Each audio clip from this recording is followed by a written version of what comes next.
And we're live. Hello, everybody. Welcome to the Comic Core Unlimited Round 2. No, this is not a mistake. We are back for a second round, a curtain call, unexpectedly. Thank you to those of you who are here joining us. We greatly appreciate your support. This was not expected, but when Discovery Bay tells you that you're going live, you do not fail that. You show up. And of course, we've all shown up here tonight, the squad of four, the Fantastic Four, if you will. And I'm going to let them introduce themselves as I run down the line. But we're going to, of course, start with Comic Spectre. How you doing, sir? Ready to report?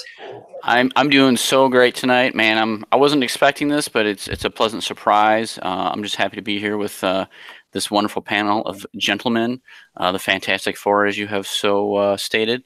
Man. Quite a bit's happened since last week. I got a lot of books, and I just got so much to go through now. It's just crazy. But, yeah, it's been good, and I'm looking forward to tonight's discussion topics.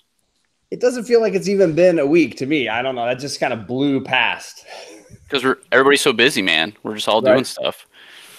And then next to him, we've got Mr. Comics Misexplained. Jason, how you doing, brother? I like the White Whale Comics shirt you're sporting there. Thanks, homie. Yeah, I'm. Can you in the chat see me? I'm watching the live feed. And I just see my picture, so I'm not sure if I did something wrong in the Hangouts.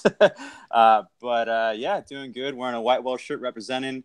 Shout out to I Got Issues in the chat. He's like the first homie in the chat. And you're right. I can't see you. I don't know what's going on there. Yeah. Maybe I'll go off and come back in and see if that helps. But yeah, real quick, just want to shout out I Got Issues in White Whale because they have a great Comics with Therapy second episode, and the first episode stole YouTube Video of the Month, and the second one, which is just as incredible, if not more so. So please go and watch that if you can. Absolutely. I think if we ever we end every show with the community shout out, and that one I feel like we could just dine out on that for the next month. Just keep throwing that one out there as like watch this. Yeah, let me see if this helps at all. All right, I'll keep an eye and see if you can come back through. Yeah, I might come out, go off, and come back in. We'll see what happens. And then third in the queue, Mr. Fantastic himself, JD. How you doing, brother? How we doing? I'm going to stretch a little bit while we're here. Okay.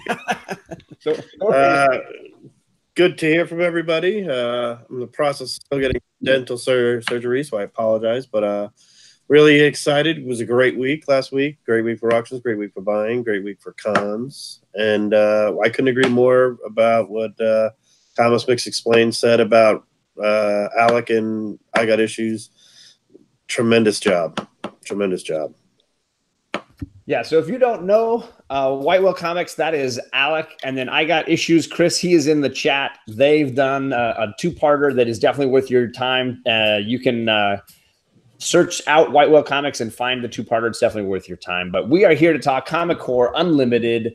This is the second episode of our show. So if you've missed the first one, please check back through the Comic Core's history there, and you can enjoy that. We are going to be a semi-regular program Wednesdays. We weren't planning on being every week. The plan was every other week. But again, Discovery Bay shouted us out today, and we felt like we were going to rally and roll. So we will definitely be on again next week. And then we'll let you know if it's going to be a regular every other week or every single week. But at this point, I think the four of us could not be more pleased to be doing this as often as we are. I'm ready to rock. Very excited. We have regular segments on this show, and we're going to start off, as always, with our reading lists. What are we reading, and what are we enjoying? I know that Comic Spectre was really excited to dive into this. So what are you reading this week? All right. I'm actually reading really heavy this week, so let me bring this up for you. Holy cow! So you guys have been talking about Green Lantern, so I went ahead and broke this bad boy out. And I'm about almost a third of the way through this first omnibus, and I can't believe how good it is. I mean, there's so much going on. The first story arc with Parallel Acts, and I'm just getting into the next one, but the writing is just so good. The artwork too is really solid throughout so far.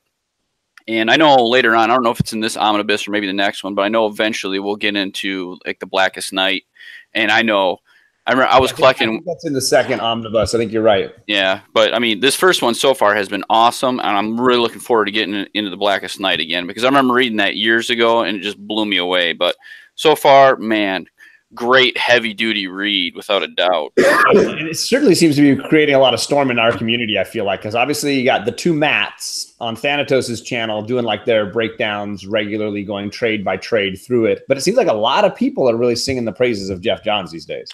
Yeah, I have to say that I'm very impressed. I wasn't really sure. You know, there are some people that, you know,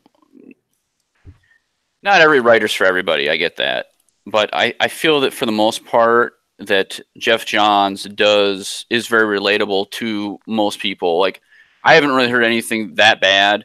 And I can say from my own personal experience, I think he's a great writer. So... No, I think certain writers run hot and cold. You get your Grant Morrisons and Frank Millers that definitely have people have liked them or people hate them. Yeah. But definitely. I feel like Geoff Johns' Green Lantern run is about as safe a run as you can get, in my opinion. I agree completely. Man, it's so good. So far, it's so good. I've totally screwed up 2 weeks in a row, not shouting out the chat right away. So I'm going to jump back in there and do that again. We did get a shout out for I Got Issues. Comic Misexplains is in there, bringing it up. Steven Spock, hello to you. It's not Steven Spock. Steve and JP, Jason P's Budget Collecting is in there. Comic G-Man, sorry. I need my glasses tonight. The Great Legend is in the house. Newsstand. We got JD chatting in there. And, of course, hey, TJ Watson, the Slab Dragon. Brother, good to see you. Thank you for the support. Glad to have you. Ed Bueller just rolled into the chat. Oh, snap. It's getting real in here. So, JD, is there anything you are reading these days? Yes, this week I picked up, well, obviously, I'm just going to throw it out there. I'm picking up something. I don't know if you guys heard about this Immortal Hulk run. What? There's a book out there, Al Ewing putting out Immortal Hulk.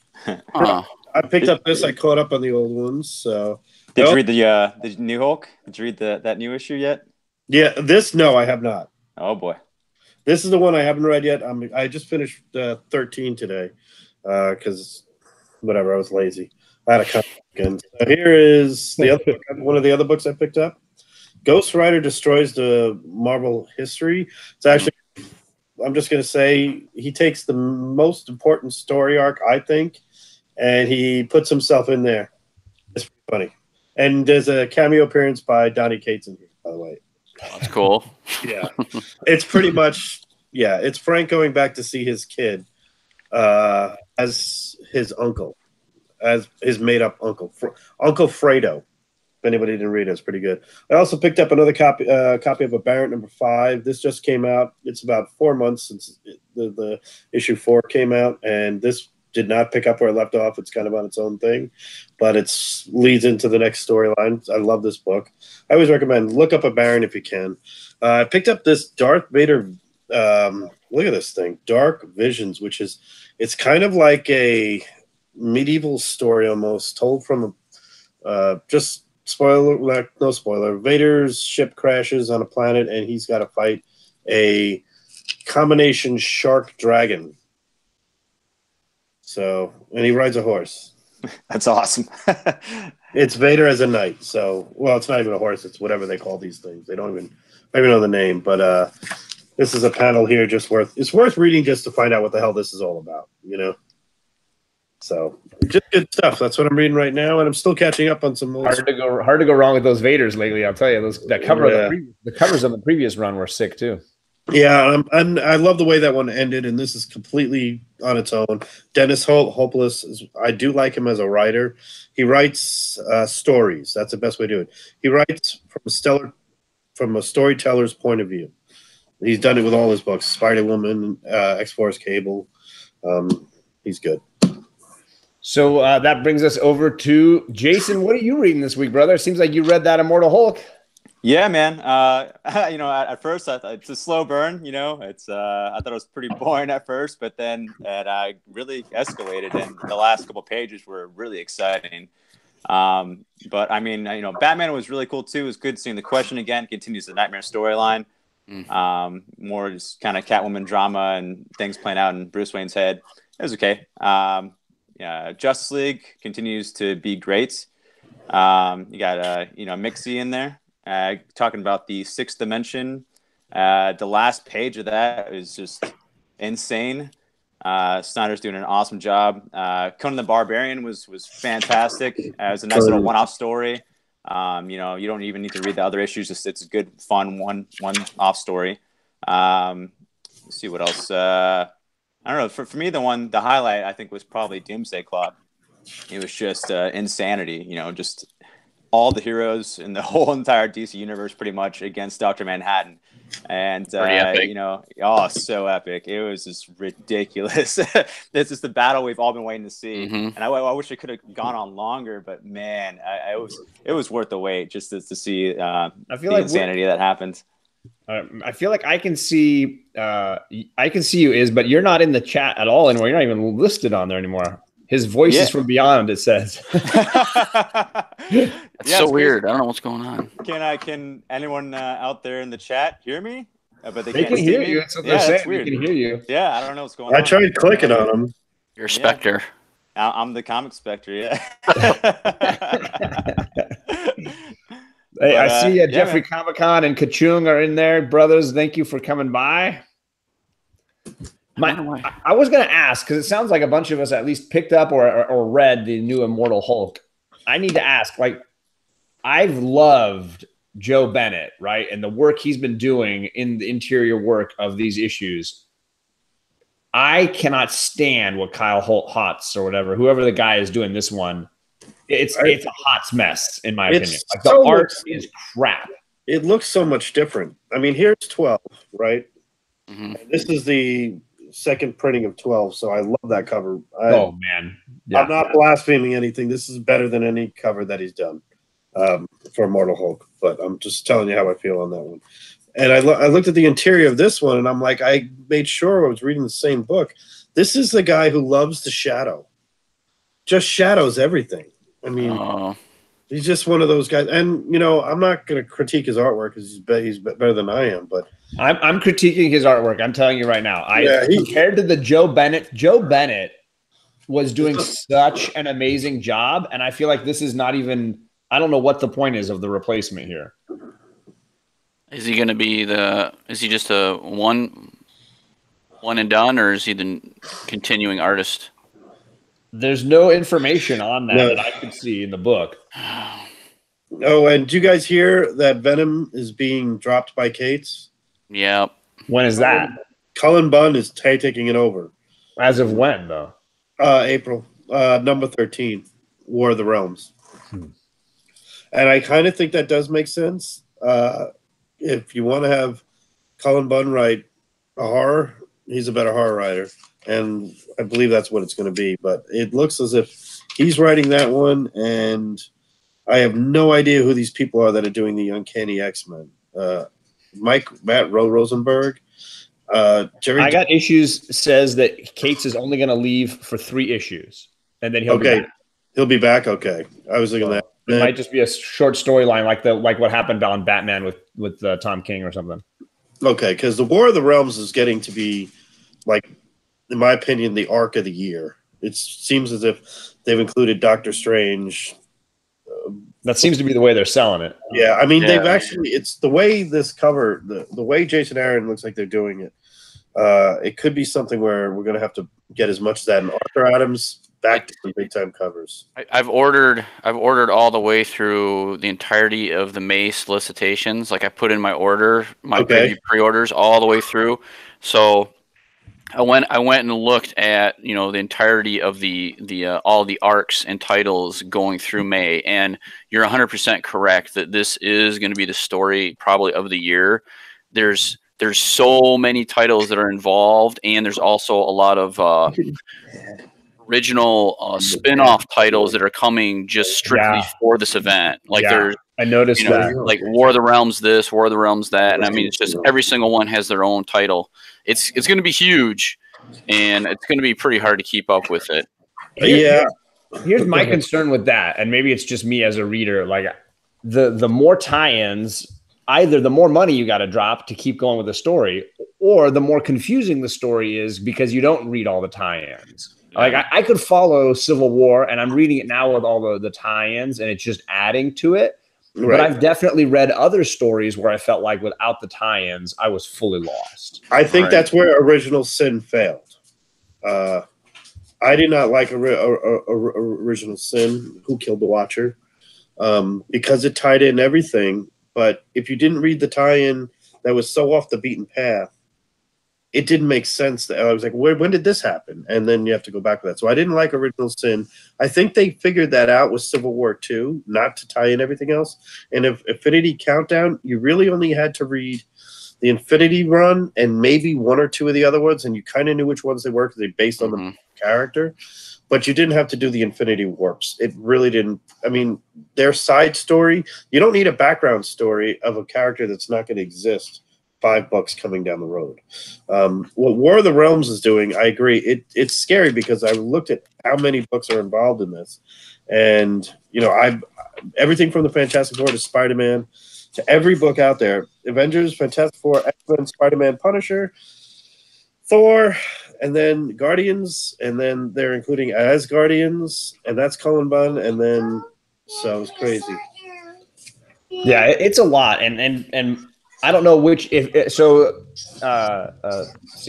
Spectre, what books are you thinking of getting in that? Are you reading any of them? Are you going to pick up any? I'm going to pick up the main. They're going to have one book for the entirety of it. It's just War of the Realms. I'm going to collect that run, and then I'm going to collect the books that I normally pick up that are going to be the tie-ins. But we already ate them. She needs a snack. Yeah. So you're thinking so what are the ones that you normally pick up? Like I know JD probably would get the Thor books. Is that you too? Oops, sorry, that was a little loud. That's all right. Well, I'm not 100% sure what all titles are going to be going to, but I mean, I collect. I pick up X-Men or Uncanny X-Men, and I'm going to be picking up Asgardians of the Galaxy for this because it is a tie-in for it. Guardians of the Galaxy, Venom, Spider-Man, the usual suspects, Gotcha. Sorry, Jason, were you thinking of reading that run as well, or getting any of those? Oh, definitely. I'm super hyped about War of the Realms. I'm definitely going to get the regular, War of the Realms issues, but also going to collect probably certain teams. I might get all the little side teams. There's I think they're all one-off issues too. There's 3 or 4 one-off issues. So there's a Punisher one and a Hulk one, and Hulk is, I guess Punisher also in his own series is going to have, that stuff too.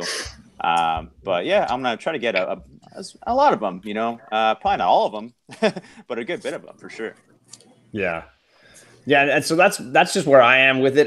I love Jason Aaron. I'm excited to see kind of what they do. I just don't know if I can even consider investing in so many other books at the same time. That's just my concern. It's gonna be a lot. I'm kind of waiting to see how it starts to play out, like how intricate the layout is going to be of the actual event. Is it really going to require us, is it going to demand, do I really need to get all these extra titles, or can I just stick with the main book? I'll have my regular books that I collect, and is that enough? Hopefully it will be, because man, there's just so many. Yeah, I'm not buying Squirrel Girl if it's no. Oh, Hulk Nuts has already bought them all. You can't get any. Yeah, I forget how much. Didn't they give an estimate how much it is if you buy every single tie-in coming up for War of the Realms? I think it's $180 a month or something. Yeah. It's $360 for the first 2 months. Yep. Oh my God. Insanity. That's insane. Which is just ridiculous because they're going to have 14 issues is the first one, which is too many. And I've read and I know it's you're probably not going to need all the other ones, so I'm going to be pretty picky myself. And I'm not knocking Cullen Bunn doing this Venom by any means. I'm a huge fan of Cullen Bunn, but I just kind of think you're adding so many new writers and other than Jason Aaron and Cullen Bunn. I'm going to base my decisions more on the writer than I am. That's a smart move because I trust the writers that have Cullen and Aaron have worked together. and that's it. And I kind of think that's probably the way I'm gonna go about it. Yeah. So that's some of the reading list that we've got going on right now. Then we're moving into the convention season, and we've been last time we broke down a little bit of who's going to be at what conventions that are coming up and going around. This week we're going to talk a little bit of do's and don'ts for conventions, things that we would recommend or things that we have questions about. JD is going to get us all started with some of his big do's and don'ts. So if you've never been to a con, or if you are trying to remember what you want to do for this season, JD, why don't you break it down for us? Sure. Okay. So I booked 2 cons already, C2E2 in 2.5 weeks, and Planet Comic Con in 3.5 weeks. And I was at a mini con this week, and some of the do's and don'ts, I see people doing things at cons or whatever that I think I go to a lot, at least 6 a year. So one thing is, I always recommend you get portfolio boxes.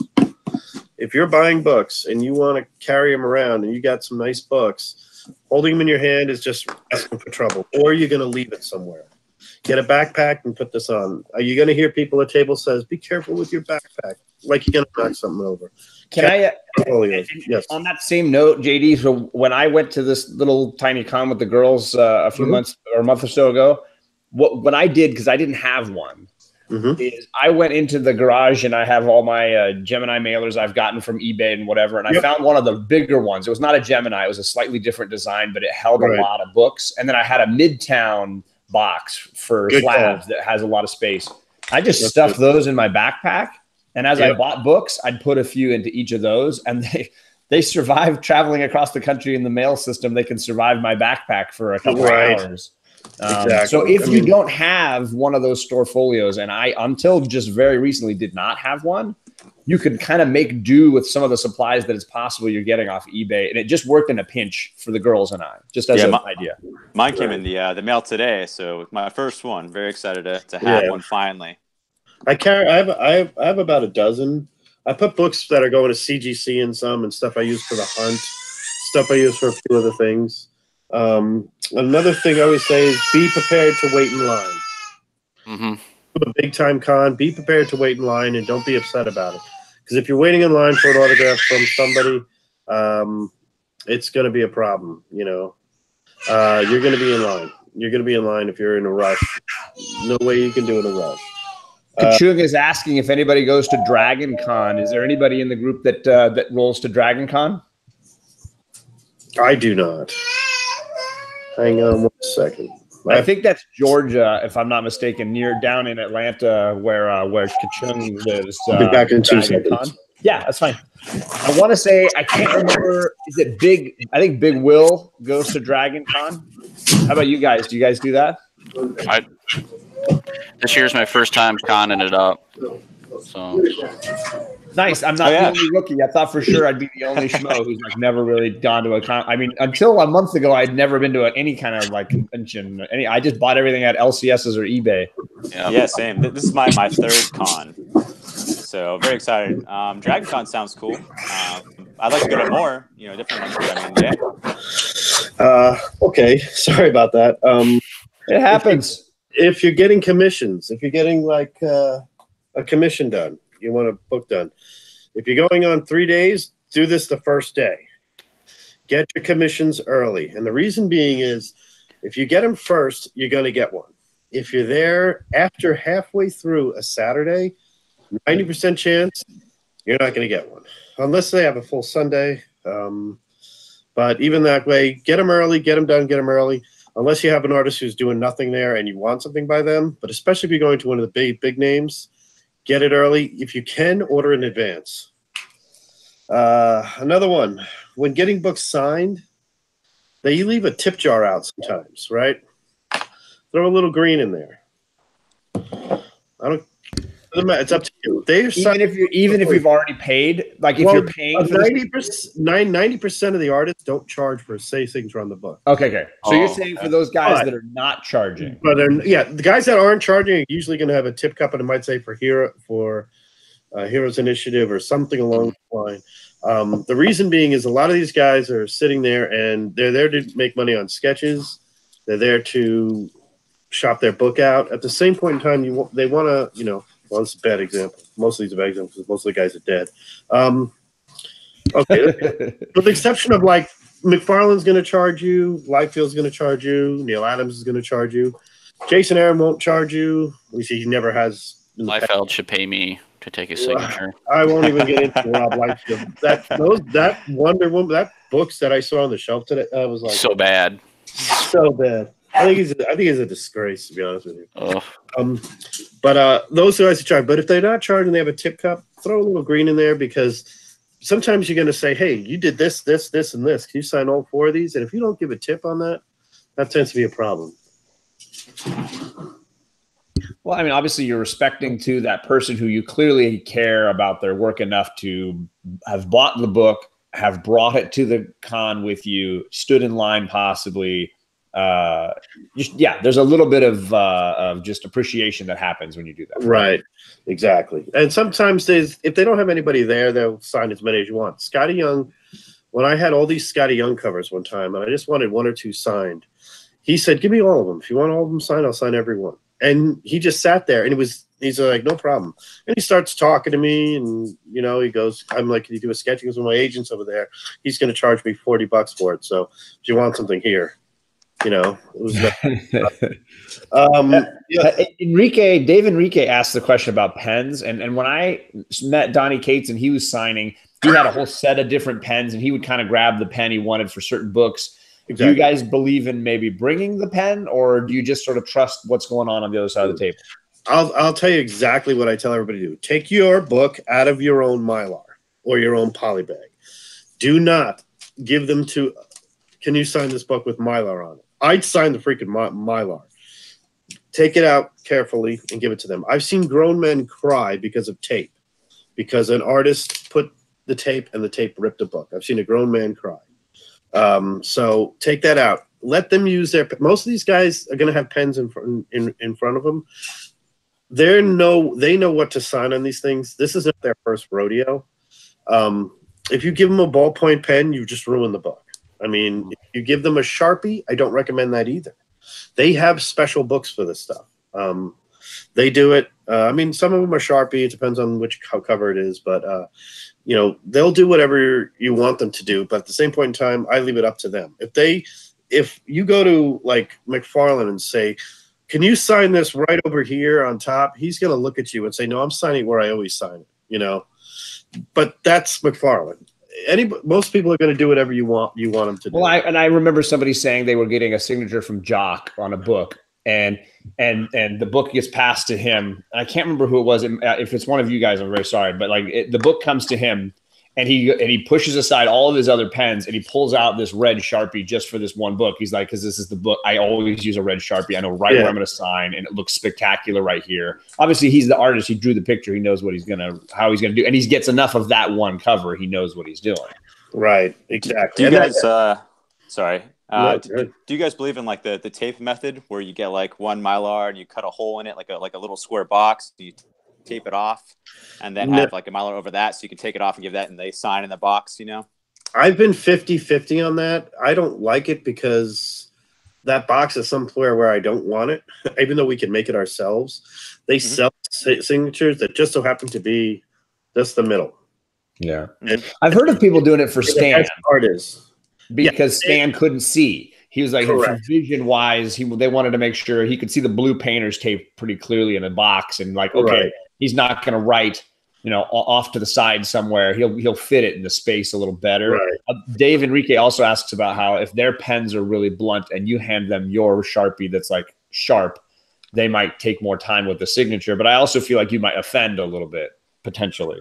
I mean, you could carry your own. I mean, you can hand them. If they don't take it, they don't take it. You can't, force them to do that. But they're professionals, and they usually have a lot more pens than you think.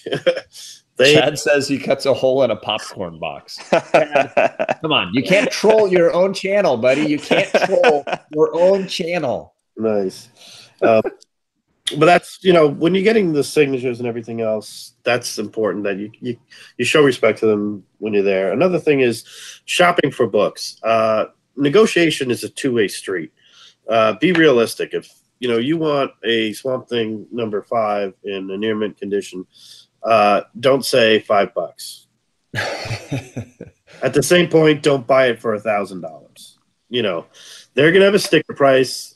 You've got an app on your phone. You've got plenty of things you can look at, figure out what these things are valued at, and pay whatever you want to pay. And don't be to walk away. Yeah, and I definitely walked away from a couple, and then I also got a couple that I got a first Taskmaster because I saw it and it was like $40, but it was like beat. Beautiful book. Oh yeah. It had creases and all this kind of things, and I was like, I'm not gonna pay $40 for this, but it'd be fun to have one. And then I said it to the guy, and he's like, oh well, what do you just hit me with a price. And I gave him a real low ball offer. I was like, okay, $20, and he's like, okay, sure, I agree with that. Yeah, it was like the case. Yeah, done. JD, I really liked your PayPal. Right. One of the things I'm going to tell you about cash and PayPal, I picked up these books because I didn't use a credit card. Right, so I negotiated 7 books this week. I limited myself to $100. I didn't know what I was going to buy when I went in there. I went in there hoping for one book that I knew was going to be there. I saw it. It was half price, so I could have got it for $50.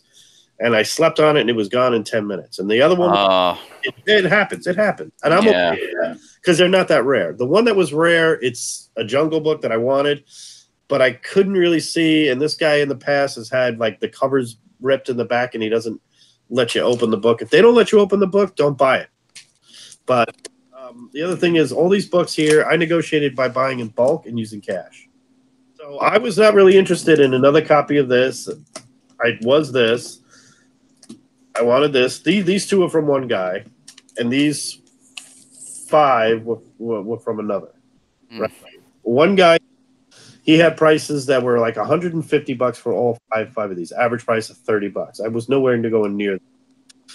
So I negotiated down with him on every one of these. I'll take the detective out because that was a separate throw-in. That was a free. Los is also saying that you can get deeper discounts maybe later in the day or towards the end of the con as well, potentially. Yeah, that theory is only if you're at that used to be the case. And Los, you're 100% correct. It used to be the case, but there are so many cons now, dealers, that these dealers are just packing up and going to the next city, and they don't really do the deep discounts as much as they used to. Now, a local con where these guys only go to your local city and maybe the surrounding 30-mile area once every 3 months, that's totally different. Absolutely. The later in the day, the lower they're going to go. But the way the big boys are, the ones that bigger cons, or the guys are going to go for artists and everything else that are – they're just going to pack their stuff up and go. I mean, there was a whole 80 in an 8.5 off-white pages, $750 slabbed. Great price. Everybody was like $700. He goes, it's $750. And I love the seller for doing that. It sells for $850 to $1,000 on eBay. It's $750 here. If you don't buy it, I'm going in next week anyway. Somebody will buy it, right? Somebody will buy it. And that's his theory. If you have a guy who's walking in with 3 long boxes and he's hurting for certain, at the end of the day, he'll make a deal with you. If you look at my con video, most of the cons, they'll have 50% off boxes. Haven't been looked at. Some of these boxes they're the same boxes they go through. They don't change the prices. Yeah. I mean, while that is the case, if there's a book you really want and it's a good price, just have fun with it. And if you think you want to pull the trigger. It's each his own. If you're hunting for that last bit great deal at the end of the day, that guy can turn around and say, look, I'm going to Minnesota tomorrow. I'm in New York right now. I'll be in New Jersey next weekend. Weekend after that. I'm in no rush to sell this. Right. Especially if it's a modern key. This is the funny thing. Modern key variants, they are overpriced at cons. Silver Age keys are all underpriced at cons.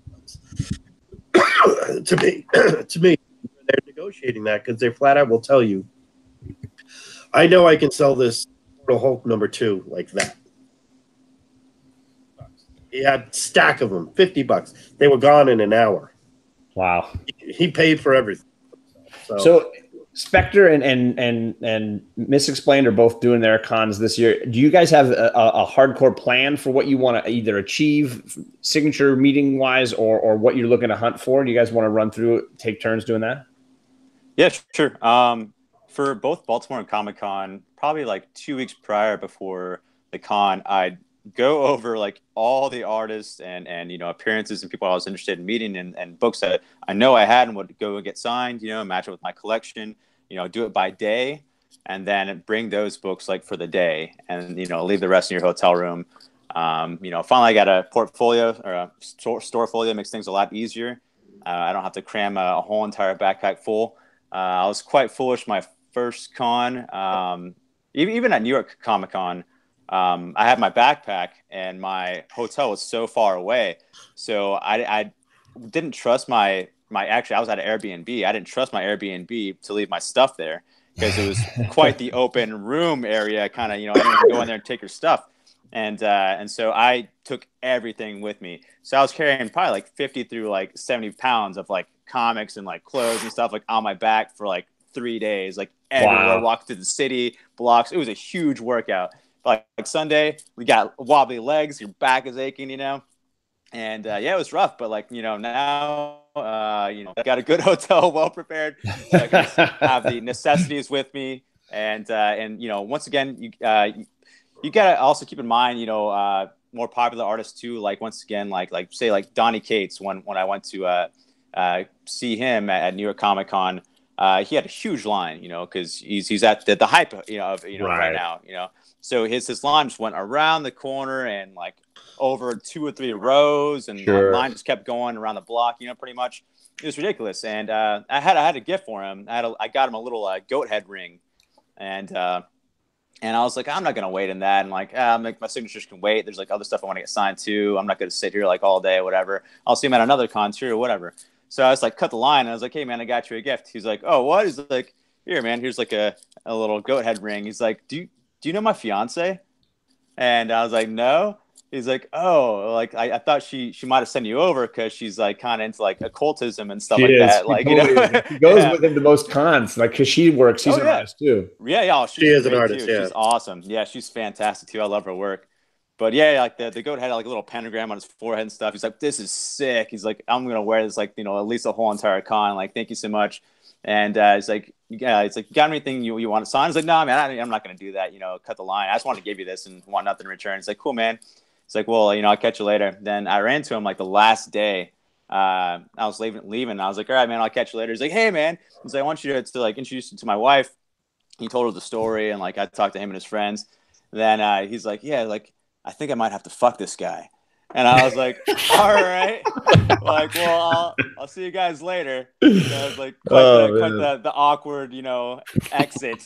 But yeah, he's a cool dude. And, he thanked me again on Twitter. And, I'm sure like if we see each other, he'll recognize each other and say what's up. But yeah, man, once again, to digress back to the topic, man, like, you got to keep in mind who's hyped, who's going to be a big deal if you want to stay in line for so long. Sure. Schedule wise, it was really hard catching Sean Gordon Murphy.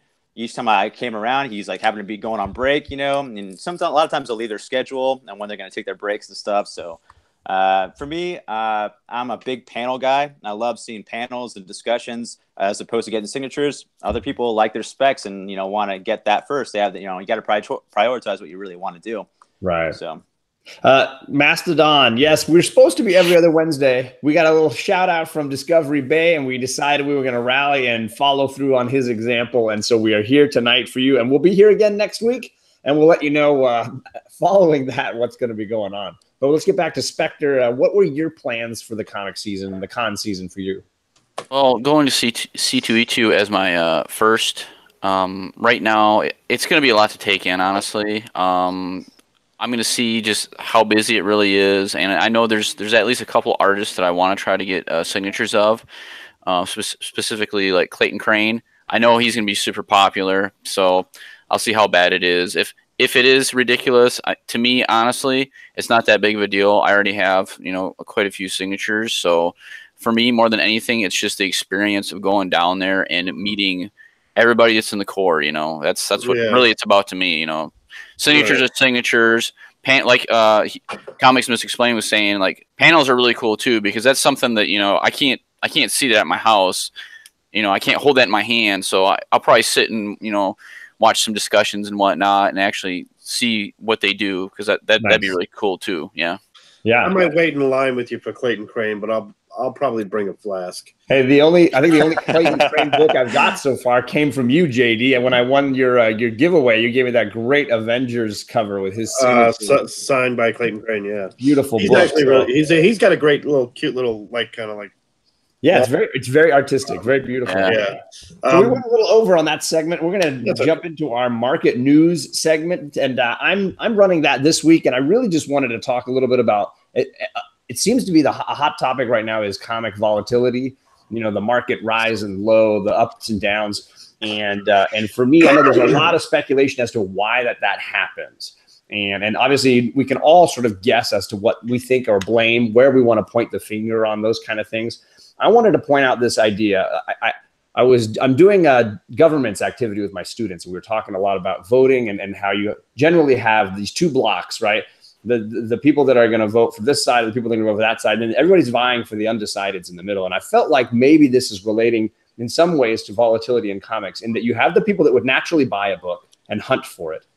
You have the people that are not going to look for that book, and then you have those people that are either casual comic collectors, not comic collectors, or people that are not interested in that book. And what pushes that group to one side or the other potentially swings maybe the market one way or the other.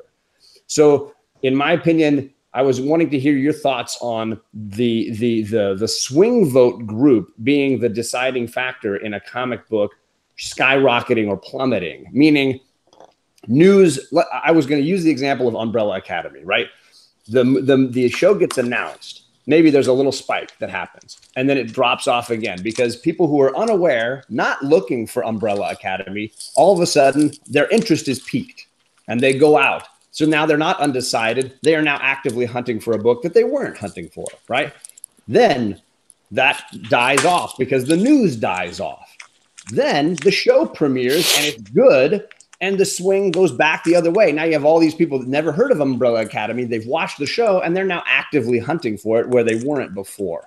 And inversely, you have those people that were already looking for it and those people that will never look for it on either ends of the spectrum. Now, maybe the show doesn't do well and doesn't continue, or maybe it takes another year and a half before they do another season. Does the market drop down precipitously because, again, it's not in the news, and that swing vote group has now gone back to the other side where there's less people looking for it? It was just a comment. Oh, and there's Misexplained holding up a copy that you can't see. I'm sorry in the chat, but he's got his Umbrella Academy. What are your thoughts, group, on the idea of a swing vote group being not necessarily maybe the whole factor, but at least an important element in the popularity of the volatility in this market? I think. Go ahead, Doug. You go ahead. I think that there's actually a large swing vote in the community. It's like you're saying, you have like two separate ends, but like right in the middle, I believe, is the majority of the media, which is, I feel, what really drives it for the collecting community, because you have so many channels and so many different types of outlets on Twitter, Instagram, and it's just constantly feeding. When something's going to be hot, it's instantly known, and then either you have it and you're good to go, or instantaneously people are trying to snag everything they can off eBay, or they're diving in boxes. But there's definitely that middle. It's like a middle ground, and I think it's pretty big. That's the problem. Is it's a big group. It's a big group. That sort of instant gratification need is what you're talking about. Yes, and that's what it is. That's what I feel really drives it. That's what really is driving the big swings one way or another. I think one of the biggest things that have happened to the market, I'm going to give an example of Old Lady Harley. Old Lady Harley, something to the neighborhood of, I heard 10 LCSs, not anyone here, didn't put one out on the shelf, took a picture of it, we have it, then put the rest on eBay. And I've seen it before. They did it with a few other books. And there's a bunch of people on the online forum that I'm a part of. And we're talking about it, saying the sellers are out today. because now it's being sold all over the place. And Old Lady Harley. And what makes that book so popular is a new character. But that's an inside comic group world that's buying that book. That's not a Netflix show or a movie coming out. However, when you hit the nail on the head when you say this, when a book comes out, a movie is announced, or a TV show is announced, the immediate spike. And you might have heard me say this before. If I'm going to speculate on the book, I'll buy on the rumor and I'll sell on the trailer. I don't know if you want to take the movie that's coming out this weekend, Captain Marvel. There's so many hype on so many of Carol Danvers appearances and Carol Danvers books and side characters that, I think it's great. I think it's absolutely fantastic. I own the original Miss Marvel run, but I don't see this hype continuing, or I do see it continuing in this case, but I don't see the Old Lady Harley lasting as long as it's going to. There it is, because now you have two groups, and it's a big group, which is the mass population, which is buying immediately as soon as you hear of a TV show or movie. And then you've got the smaller group, which is first new appearance is going to be big, according to these 7 YouTube guys, these 20 apps I have that are telling me this, and these 50 internet pages that say pick of the week, pick of the week, pick of the week, Yep. pick of the week. The pick of the week is going to be sold out. You go to Midtown Comics, best thing ever I see is you go to Midtown Comics, you're looking at 313 right now to order your stuff. If you pick of the week is going to be sold out. Sorry. if it says out of stock already, there are people who use that as a guide to go right to the shop and buy as many. That's totally true. That's a great point, JD. And I've talked to people that say, well, that's when I know when it's going to be a hot book, because Midtown Comics sold out of it. I'm like, nobody's buying comics on Midtown Comics unless they're a comic book guy or a comic book girl or a comic book fan. But at the same point in time, if I find that book at today, I found out that this when I walked out of the guy asked the guy at the counter if he had any more of the Ron Lim variant, Ron Lim B cover. This is the B cover of Ghost Rider. This is not going to be a key book. There's nothing other than Donny Cates is in it. There's nothing in it. I mean, It's hysterical. It reads like a drunken guy having a conversation. It's great. Well, that's fun. It's real funny. Yeah. I forgot that I'm going to say this is a fun read, but when you're talking about speculation, they're saying that this book is going to go for $10 by the end of the week and $15. It's not leaving my hand until it hits 50, and then it's gone. It's out. Mastodon threw out it's Chad's birthday, founder of the Comic Core. Chad, happy birthday, buddy. It's Chad's birthday. It's also Matty Thanatos' birthday. It is. That's right. But we don't care about that guy. He likes DC. Whoa. Yeah. Well, I brought up the Old Lady Harley. I brought up. I know. I'm heckling the guy. I mean, again, I don't know what the big deal is with all these other books. But going to the shop, I hear people that are behind me saying, "Hey, do you have this? Do you have that? Do you have this?" Well, which is I think to Israel's point, Spectre's saying, that media push that creates a need and a desire, and the louder the noise, obviously, with a small book. In the sense of Old Lady Harley, where there's no movie, like you're saying, there's no Netflix show. It's really just within the community, you get a slight swing. But the swing vote is bigger when the noise gets outside the community to a larger group. But let's see what Jason, what did you want to say about this topic? Oh, definitely. I mean, like whenever you have the movie hype, behind any comic book, of course you have the speculators coming out the ass, like everyone and their mother becomes a comic book expert trying to speculate. I mean, even with TV shows too, but I guess there's also the other speculation people, and companies just strictly for comic books, not even movie related. Like for instance, remember when Venom, the one Venom cover, he had like the pentagram on his chest. And everyone's man, is Damon Hellstrom gonna be on there? It's like everyone's like, hot book right now. Go and get Damon Hellstrom's origin for no reason. Spotlight 12, right? Yeah, exactly. And so of course that $1 book shot up. Yeah, $1 book, and it was like selling for like $50, $60, all because some company said that and put that out there. Which is a total weird false market. And of course, I'm sure it probably went down. And who knows? I don't know. it's still probably worth more than what it was previously, but still, you know, you have that false fake, you know, push behind things. But then, you know, with movies more so is probably where you're going to get your speculations money worth, you know, if you get behind the news early and collect when it's cheap. But then I think that's obviously we've talked before about how that can burn you. I think most of the panel seems to agree Hydro Man's not going to be in the new movie. If you jump on that now, right, because of the hints that they're dropping, you know, you can get burned by that pretty easily as well. I want Mastodon's Jason's not on screen because we really don't want you to have to look at him. It's really a problem for you. We're saving you. You get to look at the handsome crew, and we can get him off. And three pieces of eye candy is enough. That's right. You don't want to break anybody's internet. Yeah, I have no idea. You know, I quit Hangouts like 3 times, went back in, and tried everything I could. So I'm not sure. Yeah, sorry. So it's so weird because we can all see you. Like, that's the weirdest part. Yeah, we can all see you on the panel, but for whatever reason, it's just not feeding to YouTube for some reason. It's so weird. It's all good. I'm just happy to be here. A few times his logo has shown up on there. Yeah, it's like popped up and then gone away. Yeah. So we're into our last segment here, and this is usually in the show, sadly, where I will probably be bailing out because I have an 8 o'clock show pretty much every single week. But we can get this all started here.